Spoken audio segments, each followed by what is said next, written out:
Hey, Saints Simon and Jude, happy 2020 school year. We have absolutely missed you and can't wait to see your face soon, September 8th. If we don't see you immediately in person, we'll continue to keep videos online.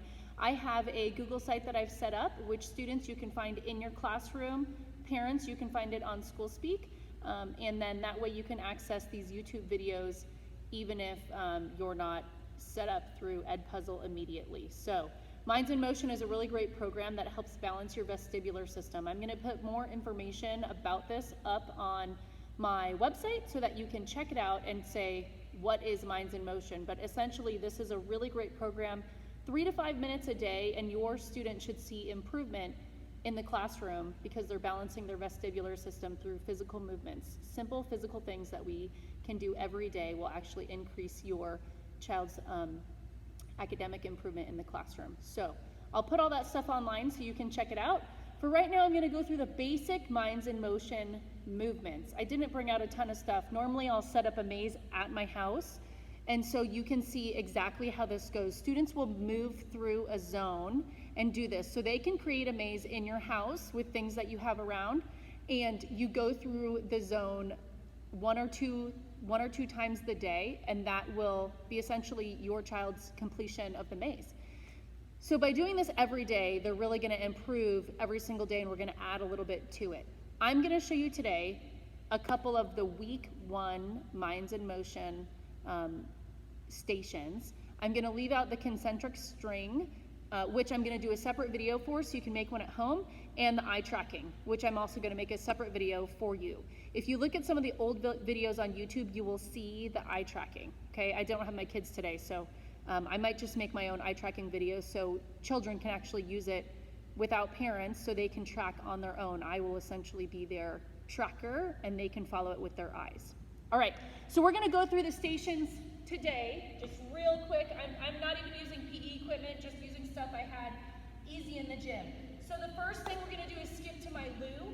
I'm gonna stay within the frame of the iPad, but you obviously should move around your area. Skip to my loo is just skipping. You're gonna wanna use your opposite arm and your opposite knee and move as you are doing this skipping. We don't need to do this all in the same place, but I'm gonna stay in a pretty small area. If you have a small area too, do the same. The electric slide is a side-to-side movement. Similar to a defensive slide in basketball, you want to really make sure you are not crossing your feet. Okay, lead with your foot. That's on this outside. The next one is the beanbag boogie, and I don't even have a beanbag. I'm just going to use this athletic tape I had in my office. 2-hand catch today.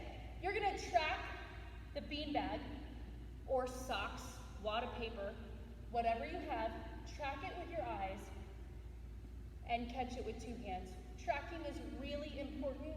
It actually helps our readers be stronger readers to have good eye tracking, which is where we come in with our eye tracking pencil. Okay, the next one we're going to do is jumping jack flash. This sounds like jumping jacks, but it's not. It's a broad jump, okay? Jumping jack flash, 2 feet in a squat position, hands out, swing behind you, and jump out as far as you can.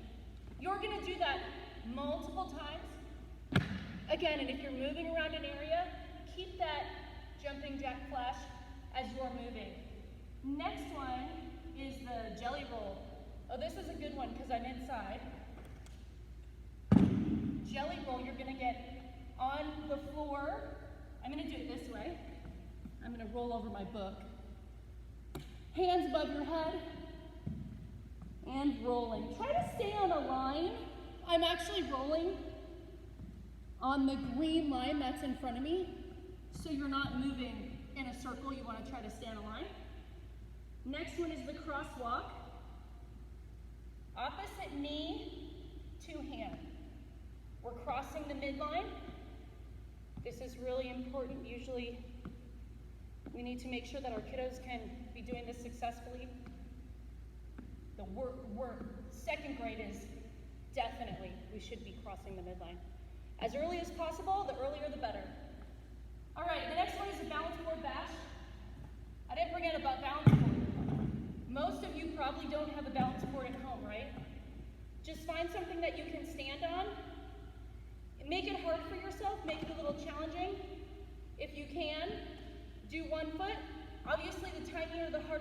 down, make sure it can support your weight. Next thing we're gonna do is climb every mountain. So this would be finding some things, chairs, boxes to step over. Okay, whatever you have at home. When I was a little kid, we used to play leapfrog. It kind of reminds me of that. All right, you put some siblings under you and step over them. The next one is the beam team. You're gonna walk along a balance beam, which we don't have at home, right? So find a line or a piece of tape. The narrower, the harder, which is actually better. So try to really stay. I could even use a slat of wood. Or in your home, maybe you have tile, right? You could use a little line, a little piece of grout in the tile and try to stay on that. Next thing we're gonna do is monster mash. Now, this is gonna be stomping your feet, okay? While you're moving, stomp those feet. Have you ever felt really dizzy and you needed to kind of balance your body again? That's your vestibular system. By stomping your feet, your body gets centered again, all right? So really big stomps. Next one is the puppy crawl, just like it sounds. We're gonna have our arms and hands on the knees and crawl. Okay, crawling is important. Should not be underrated. Next one is I'm gonna skip the I one. We're gonna do the arm push. You're gonna get on a wall and you're gonna push with your hands as hard as you can and then move. It sounds crazy, but an isometric push like that where you're just pushing as hard as you can, even though there's no resistance, you're creating a lot of force and building some muscle as you're doing that. So try it and push so hard, you start to like shake a little bit. That'll be good for you. Push really hard. Next one is stepping back. So this one, they want you to climb up steps, which I don't have steps available to me. You might have steps in your house, right? That's great, or steps around your apartment or at the park next door. You can try to go on some steps safely, carefully. They want you to go backwards, so you would use the handrail and go up the stairs backwards, holding onto your handrail. Okay? Well, Saints Simon and Jude, I am so happy to see you. Welcome to week 1, day 1, Saints Simon and Jude 2020 school year. We can't wait to have a great year with you this year. All right, talk to you later. Bye.